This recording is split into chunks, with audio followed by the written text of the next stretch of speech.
Bonjour à tous, c'est Prof et Geek. Je suis très heureux de vous retrouver pour une nouvelle vidéo. Avant de commencer, je tiens à vous souhaiter une très bonne année 2022, qu'elle vous apporte santé, bonheur, comics, manga, descente de pales et tout ce que vous voulez. Dans cette vidéo de lecture du mois de décembre qui va conclure l'année 2021, nous allons voir si j'ai réussi mon défi, à savoir finir le run sur l'univers de Batman Metal. Nous avons vu le mois dernier que j'avais réussi à lire Doom War. Voyons voir si j'ai fini les 4 tomes de Death Metal. La réponse est oui, avec les 4 tomes de Death Metal parus chez Urban Comics. Ça y est, c'est fait, j'ai fini l'univers de Batman Metal et mon dieu que ça a été long.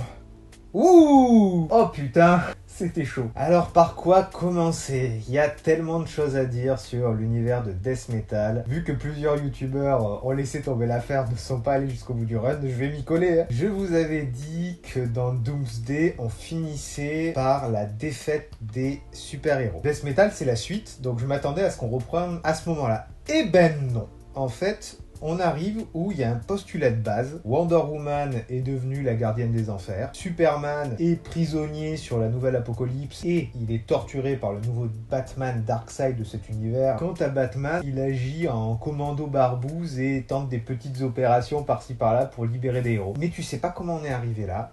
Il n'y a rien qui est expliqué. Il y a une vague explication dans je sais plus quel tome qui te dit que « Ah tiens, je me souviens qu'il s'est passé ça. Ah tiens, il m'est arrivé ça. » C'est un post-it. Il n'y a rien qui est décrit. Il y a deux persos qui disent « Ah moi, il m'est arrivé ça. Ah bah tiens, à moi, il m'est arrivé ça. Ah moi, je me suis retrouvé là. » C'est pas bien amené. Il pourrait y avoir des trucs vraiment intéressants. On voit comment Wonder Woman est torturée mentalement. Elle a pris ce rôle de gardienne pour sauver ses sœurs, pour sauver des super-héros, des super-vilains. On voit que Batman a un anneau noir, mais tu sais pas comment il l'obtient. Tu sais rien en fait. C'est ça qui est dommage, il y a des bonnes idées qui sont pas exploitées, ils développent des trucs, tu te demandes l'intérêt. Quand c'est Capullo et Snyder, tu suis la ligne directrice, le dessin est top. Capullo quoi, c'est vraiment un dieu du dessin. Mais il y a trop de tales in, d'histoires annexes qui n'apportent pas forcément grand chose. Là aussi, comme dans Doom War, c'est horrible, ça prend du temps. On voit comment dans le multivers noir, il y a un Batman qui s'est réincarné dans un 4x4, ou dans un tyrannosaure, ou même dans la ville de Gotham. Oui, il y a un Batman Gotham. Putain, mais d'où viennent ce genre d'idées? Ça n'apporte rien. Enfin, moi, je n'aime pas. Il y a peut-être des gens qui trouvent ça génial. Autant dans Batman Metal, dans le tome 2, quand il y avait toute l'histoire des Batman du multivers noir, j'avais trouvé ça super intéressant. En plus, c'était bien dessiné, c'était assez cool. Mais alors là, c'est torché en 3 pages, ça n'apporte pas grand-chose, j'aime pas. Voilà, ce n'est pas à mon goût. Alors, autant il y a des tales-in qui sont assez intéressants, comme celui avec Nightwing. Celui avec Nightwing est assez cool, j'ai trouvé, que ce soit au niveau du dessin et au niveau de l'histoire. Celui sur Lobo est juste top. Par contre, après, le problème, c'est qu'il n'y a pas de raccord entre les tales-in et l'histoire principale. On va voir Nightwing, par exemple, qui est dans un costume avec une coupe de cheveux particulière. Dans l'histoire d'après, il a son costume classique, puis il revient avec l'autre costume. Ça n'a ni queue ni tête, tu sais pas, il se change. Là, je me suis laissé pousser les cheveux. Oh là là, mon dieu. La conclusion règle le cas de la crise et amène vers le nouvel event qui est Infinite Frontier, avec dès le mois de janvier Urban qui va lancer plein de gammes sur Infinite, avec Infinite Batman, Infinite Nightwing, Infinite machin, etc. etc. Donc voilà, il relance leur... Alors c'est la suite du Rebirth, hein, mais comme aux États-Unis ça se poursuit avec les numéros classiques, nous on est revenu à une numérotation 1 parce que, comme ça a été expliqué par beaucoup de monde comme Max Faraday ou même Original Comics, un numéro 1 se vendra toujours mieux qu'un numéro 13, 14 ou 15. Donc pour booster ses ventes et aussi clôturer des arcs, ils repartent au tome 1, ce qui est pas plus mal également. Alors, au début, ça va assez vite dans l'histoire. Tu vois comment le Batman Kiri nique le game. Hein. Clairement, lui, il fait... Alors moi, j'étais déjà devenu un méchant badass, mais là, maintenant, je vais devenir un dieu. Lui, il a fait un level up. L'ascenseur social avec lui ça a fonctionné, hein. C'est pas comme en France où il est en panne, lui c'est monté mais il a tutoyé les étoiles direct. Tu vois comment il arnaque tout le monde, comment il va récupérer de l'énergie pour devenir l'égal du perpétuel, lui péter sa mouille et finalement il y a un combat contre un autre gros bonhomme on va dire, hein, pour faire simple, pour péter la gueule et finir l'event. Je suis allé jusqu'au bout, ça a été long, les tomes sont très inégaux, autant j'ai un bon souvenir du 1 et du 3, le 4 sur certains aspects, autant le 2, dans mon souvenir, j'ai détesté. c'est long, c'est long, c'est long. Alors, il y a des trucs très longs du genre comment Lex Luthor va finalement libérer la Légion Fatale qu'il avait entubée dans les tomes précédents. Tu vois par contre des côtés très touchants avec la rédemption de Sinestro. Sinestro qui récupère un anneau vert parce qu'il se dit c'est la fin, je voudrais revenir comment ça a commencé et Hal Jordan le pardonne. Ça, c'est une des meilleures histoires qu'il y a eu dans le run, vraiment. C'est très très touchant et tu vois comment Sinestro combat avec le pouvoir des Green Lantern, c'est très très cool. Et sinon, voilà, il y a plein d'histoires, mais il y en a que j'ai oublié tellement c'était mauvais. Je pense que c'est vraiment difficile de trancher sur ce run. Il y a des gens qui vont adorer, d'autres qui vont détester. Il y a des gens qui vont trouver des histoires bien, pas bien. Moi, je suis plutôt là. J'avoue que comment Batman a eu son anneau noir et comment il s'en sert, j'ai été hypé, hein, clairement. Je fais putain, Black Lantern et tout, j'étais trop content. Cela fait référence à un run mythique qui s'appelle Blackest Night, qui est dans l'univers de Green Lantern, qui a été réédité dans une des intégrales de Green Lantern. Il me semble que c'est le numéro 5 d'ailleurs. Et avec Bright Death Day, qui était sa suite, qui est lui, je crois, dans le tome 6, si je ne dis pas de bêtises, ou c'est la seconde partie du tome 5, je sais plus. Il y a des trucs très bien, tu vois comment certains héros se pardonnent, des moments de cohésion, ça c'était sympa. Il y a des moments inutiles, c'est long, mais long. Comment Batman se fait torturer, tu te fais non. Comment telle personne se fait tuer, tu fais non.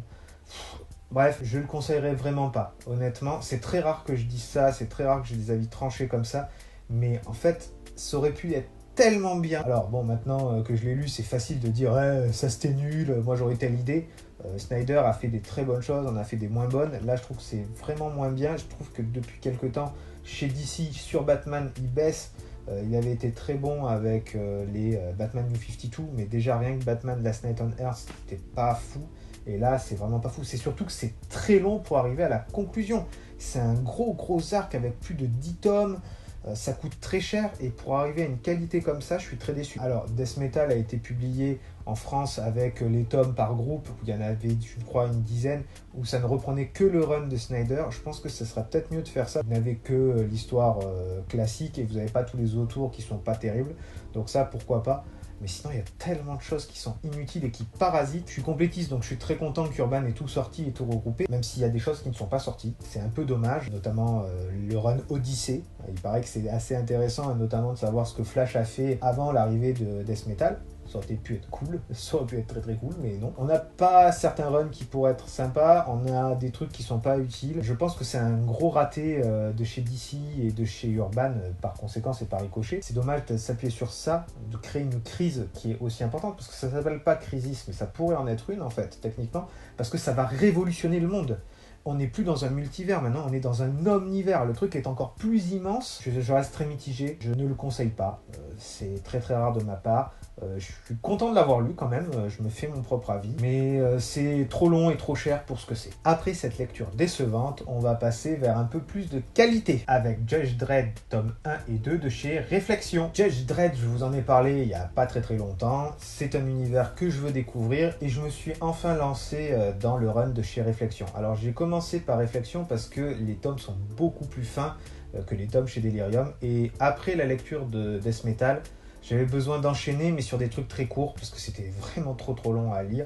Et je voulais descendre ma palle aussi, parce que c'est pas en lisant plein de tomes qui sont épais comme ça que ça va descendre très vite. Donc je me suis lancé dans le run de Réflexion sur Judge Dredd et j'étais assez content. Alors je vous avais parlé il y a quelques temps des deux hors-série, alors Année 1 et Megacity 2. Là c'est le run qui est vraiment plus proche de l'univers d'origine, puisqu'on est à Megacity 1. On voit que Dredd enquête sur deux histoires en parallèle en fait, qui sont assez bien amenées. Le postulat de base c'est très simple, il y a des robots qui ne remplissent plus leurs fonctions et même désobéissent aux humains, tu sais pas trop pourquoi, et en même temps il y a des gens qui se font kidnapper et qui vont être clonés par des docteurs psychopathes. Alors c'est très univers Dredd, hein. Il y a des bons temporels, il y a des types fous furieux qui font tout et n'importe quoi. C'est de la violence exacerbée puisque je rappelle qu'en fait les gens n'ont même plus besoin de travailler, carrément, il n'y a plus forcément court de l'argent, donc ils peuvent faire tout et n'importe quoi. Et dans ces cas-là, les gens vrillent et font vraiment tout ce qui leur passe par la tête parce qu'ils s'ennuient. Et il y a des types qui font vraiment des trucs totalement débiles et totalement fous. Là, c'est du clonage. En fait, au début, on comprend pas pourquoi. Et dans le tome 2, les personnes d'origine sont kidnappées et quittent Mega City 1. Donc Dredd quitte la ville et va dans les terres irradiées pour les poursuivre. Ça, c'est le postulat de départ sur les 2 tomes. Alors, je vais pas tout révéler non plus, mais l'histoire est assez cool en fait. Le scénario se tient assez bien. Il y a très peu d'histoires annexes qui parasitent les tomes, donc c'est déjà pas mal.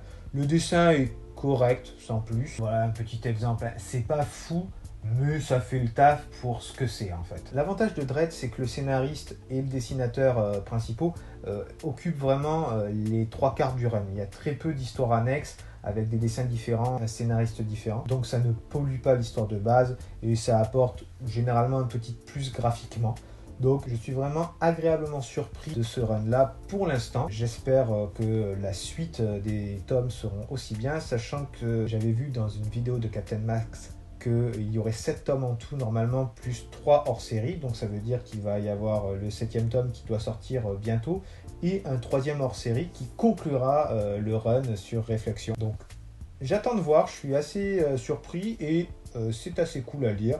Pour l'instant, mon avis est positif. Je mettrai... C'est une bonne lecture popcorn en fait, hein, un bon 13, 14 sur 20. Ça fait le taf, c'est pas l'histoire de l'année, c'est pas fou, mais ça te fait voyager dans l'univers de Dredd, c'est assez cool. Fin de mes lectures comics, le run sur Death Metal m'a pris beaucoup de temps et a pris beaucoup de mon énergie pour cette lecture.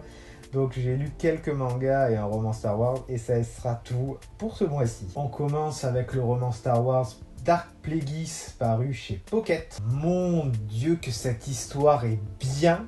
C'est un des meilleurs romans Star Wars que j'ai lu avec la trilogie Dark Bane. Ça vous raconte tout simplement l'histoire du maître de Dark Sidious, Palpatine, le futur empereur. Comment il a choisi Palpatine comme apprenti. On voit toute la machination qu'ils mettent en place pour arriver à l'épisode 1, la fin de ce récit et même au cours de l'épisode 1. On voit comment il y a Dark Maul qui est recruté, c'est super bien amené. James Luceno a pondu un des meilleurs romans Star Wars que j'ai lu, tout simplement. De toute façon, la critique est unanime, je n'ai entendu que des très bons retours dessus. Ça se lit super bien, le tome est un peu épais, il y a beaucoup de détails, c'est assez agréable, on découvre vraiment plein de choses. Je mets 20 sur 20 parce que c'est topissime à lire pour tous les fans de Star Wars, même si vous ne savez pas faire la différence entre le canon légende, le canon officiel de Disney. Si vous êtes fan de Star Wars et que vous aimez lire, c'est à lire absolument. On enchaîne avec Goblin Slayer, tome 11. On poursuit les aventures du Crève-Gobelin dans ce 11e tome. Si vous avez lu les 10 premiers, vous savez que le Crève-Gobelin affronte un paladin gobelin, puisque on voit que petit à petit les gobelins ne sont plus aussi stupides et qu'ils commencent à s'organiser. Il y en a qui ont des rôles particuliers, chaman, certains sont dirigés par tel type, et là il y a un paladin gobelin, donc il est capable de faire des anti-sorts, de booster les types. Ça amène une dynamique toute nouvelle, ça fait très donjon et dragon, faut pas se leurrer. Donc il y a le combat qui va se dérouler, on voit ensuite la vie des aventuriers dans leur guilde, comment ils dorment, comment ils s'organisent, c'est assez intéressant. De nouveaux personnages sont introduits, on essaye de mettre un peu en avant les personnages secondaires et on en fait venir d'autres. C'est toujours bien fait, c'est toujours de qualité. Je veux mettre un bon 15-16 sur 20. Je recommande absolument Goblin Slayer. On termine les mangas avec Aoashi tome 4 et 5 paru chez Mangetsu. Ah, Mangetsu, un de mes nouveaux éditeurs préférés, hein, c'est le petit frère de iComics, vous savez que je les adore. Et ils ont un choix dans leur catalogue qui est vraiment super bien fait pour se lancer. Je vais faire un peu de pub, hein, je ne suis pas payé pour, hein, mais il faut absolument que vous preniez Soten no Ken ou Keiji, qui ont déjà été publiés chez d'autres éditeurs il y a 10 ou 15 ans. Les droits du manga avaient été libérés, Mangetsu les a récupérés pour avoir quelques noms un peu connus pour lancer leur catalogue. Lisez ça, c'est juste génial. Aoashi, c'est le manga de sport à lire chez Mangetsu. C'est excellent. Comme je vous l'ai expliqué dans la vidéo précédente, Ashito vient d'une détection nationale, a été recruté par un lycée qui a une équipe qui a ensuite une équipe professionnelle. C'est intéressant de voir en fait que même s'il a des capacités qui ont l'air vraiment innées, il est en dessous des autres parce que les autres se connaissent, s'entraident, jouent ensemble depuis très très longtemps et lui doit vraiment revoir les bases carrément. Et c'est intéressant de voir comment tous les personnages qui sont en dehors de l'académie à la base l'aide pour progresser. Ça fait un peu penser au FC Barcelone actuel, puisqu'il y a la Masia qui a un système de jeu très marqué, et du coup tous les jeunes ont l'habitude de jouer sous ce système-là, et du coup ils le retrouvent lorsqu'ils montent en équipe première. Et du coup, les gens qui n'ont pas été formés au FC Barcelone doivent s'adapter à ce système de jeu avec plus ou moins de réussite. On sait que par exemple Thierry Henry a appris, Antoine Griezmann, ça s'est pas bien passé. Et bien là, c'est un peu la même chose. On va voir si Hachito, il va réussir à s'adapter ou non. Il faut également vous dire qu'il va y avoir un dessin animé qui sera bientôt en production en 2022 au Japon. Je pense qu'il arrivera assez vite en France également. Du coup, Mangetsu va sortir plus de tomes afin de rattraper un peu le retard, puisque je crois qu'on est à plus d'une vingtaine de mangas au Japon. Donc ils vont essayer de surfer un peu sur la vague pour se mettre un peu en avant. Ils ont bien raison d'ailleurs. En plus, le manga est vraiment très bien. Si vous aimez les mangas de foot, allez-y les yeux fermés, c'est très très bien. Je mettrai là aussi un bon 14, 15, 16 sur 20. Ça fait vraiment le travail, c'est vraiment bien fait. Le tome 6 vient de sortir il y a quelques jours. J'irai l'acheter au plus tard à la fin du mois. Tellement c'est bien. Celui-là, comme je vous disais, je ne vais pas attendre trop longtemps pour lui laisser trop d'avance. Je vais l'acheter régulièrement et je le lirai. Ça va faire comme Hippo, comme The Raiden King. Je recommande Aoashi. Allez-y, c'est très bien. La vidéo touche à sa fin, j'espère qu'elle vous aura plu. Si c'est le cas, n'hésitez pas à vous abonner à la chaîne et à activer la cloche des notifications. N'hésitez pas à mettre des pouces, à mettre des commentaires, je réponds à chacun d'entre vous. Merci à tous ceux qui partagent mes vidéos, ça m'aide pour me faire connaître auprès de vos amis et également pour le référencement YouTube. C'était ProfitGeek, je suis très content d'avoir fait un petit bout de chemin avec vous dans ce multivers de la pop culture. On se retrouve très bientôt pour une prochaine vidéo. Ciao ciao!